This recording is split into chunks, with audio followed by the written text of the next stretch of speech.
क्या नाम है सर? मेरा नाम राजेंद्र कुमार वर्मा है और मैं भारतीय जनता पार्टी का वरिष्ठ कार्यकर्ता हूँ, एक सिपाही हूँ। बहुत बढ़िया सर। वर्तमान में योगी जी को लेकर राज्य और केंद्र दोनों जगह पर चर्चा बनी रहती है। आपको क्या लगता है, योगी जी के अंदर प्रधानमंत्री बनने की काबिलियत है? नहीं, काबिलियत तो 101% है।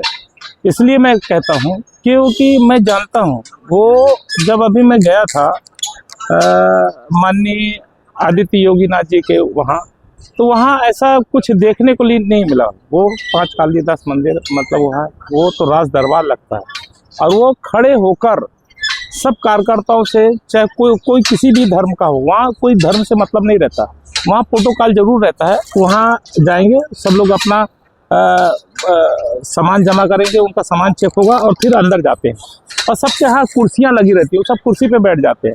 जब माननीय आदित्य योगी नाथ जाते हैं तो सबसे पूछते हैं, उनके साथ उनका ओएसडी भी रहता है और पूछते हैं कि क्यों, तुम्हारा क्या काम है, और वो खड़े होकर पूछते हैं और वो जो जिसका काम करना होता है वो बैठा रहता है।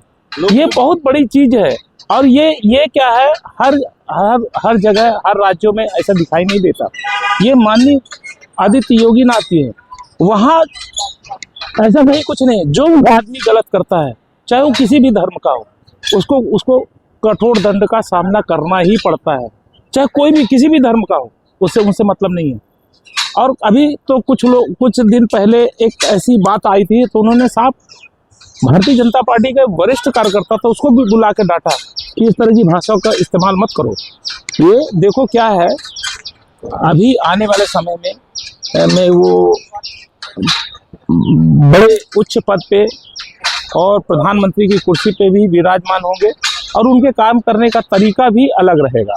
उनकी कुर्सी पे बैठने से क्या लगता है कि वर्तमान की जो समस्याएं हैं, जैसे हर जगह दंगा फसाद की एक संभावना बनी रहती है, दूसरा विदेशों की जितने भी बॉर्डर से लगे हुए राज्य हैं वहां पर ज्यादातर देखा जाता है कि आतंकवादी घटनाएं ज्यादा हो रही हैं। मैं बता रहा हूँ, उनके जैसे बैठने से जितना वो मतलब नरम है उतने कड़क भी है और उनकी सहजता और सहिष्णुता हम उनको अच्छी तरह से जानते हैं, हम मिले भी हैं। और मैं कई बार कहता हूं, आने वाले समय का जो कि अगर माननीय आदित्य योगीनाथ प्रधानमंत्री बनते हैं तो हमारे देश की अर्थव्यवस्था और हर व्यवस्था अच्छे रूप से काम करेगी। और यहाँ जो शासन में बैठे हुए लोग हैं, समझ लीजिए कि वो अपने जिस हिसाब से फिर काम करते हैं उस हिसाब से वो काम करना स्टार्ट कर देंगे और यहाँ किसी भी तरह की जो बॉर्डर की समस्याएं वो खत्म हो जाएंगी। और आने वाले समय में ऐसी समस्याएं उत्पन्न होंगी कि जैसे जो आदमी एक बार सोचेगा कि क्राइम करने के लिए, चाहे को किसी भी धर्म का हो, वो एक बार सोचेगा कि हमको क्राइम करना उचित है कि नहीं है। अगर वो क्राइम करेगा तो उसको उसका दंड मिलेगा, चाहे किसी भी धर्म का हो। योगी जी के बुलडोजर एक्शन से कितना संतुष्ट हैं आप? हम तो देखिए, बुलडोजर वो उन्हीं के पास चलता है, उन्हीं के यहाँ चलता है जो गलत करते हैं। वो नीति सही भी है और होनी भी चाहिए। जो गलत करेगा उसके साथ उसके यहाँ तो बुलडोजर चलेगा ही चलेगा।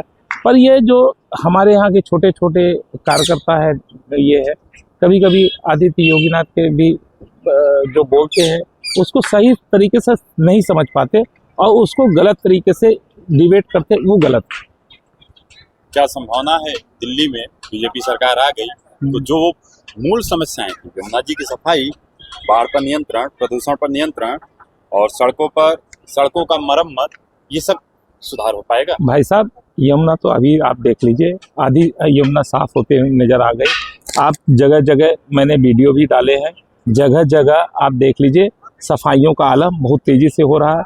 आज जगह जगह जो कूड़ा करकट लगा हुआ था, पूरी तरह से कूड़ा करकट साफ हो रहा है। और जो भी घोषणाएं माननीय नरेंद्र मोदी जी ने की थी, वो घोषणाएं मतलब पूरी होती दिख रही हैं। और जो 2500 रुपये की समस्या है, 2500 रुपये की, वो भी जो वादे हैं वो भी पूरे किए जा रहे हैं।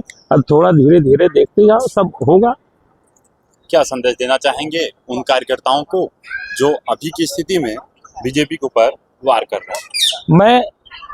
देखिए, मैं भी कभी कभी बीजेपी के विपक्ष में बोल जाता हूँ, चूंकि नहीं बोलना चाहिए, पर दर्द होता है थोड़ा सा। जो कार्यकर्ता है और जो हमारे वरिष्ठ कार्यकर्ता हैं और जो विधायक है, एमएलए हैं, मंत्री हैं, जब कार्यकर्ताओं का सम्मान नहीं करते तो हमको थोड़ा दुख होता है।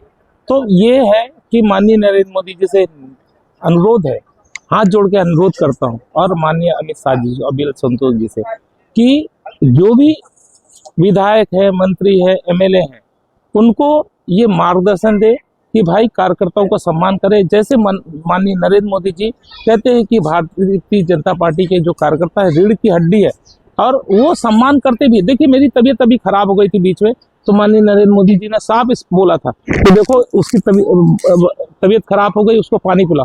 तो वो देखो भाषण देते देते भी उनके सब कार्यकर्ताओं की तरफ निगाह दौड़ाते हैं। तो उसी तरह से जो भी विधायक है, एमएलए है, और जो बड़े बड़े लीडर हैं, कार्यकर्ताओं का सम्मान करें, क्योंकि कार्यकर्ता ही आने वाले समय में बिहार को भी जितवाएगा और वेस्ट बंगाल को भी जितवाएगा। बहुत बहुत धन्यवाद।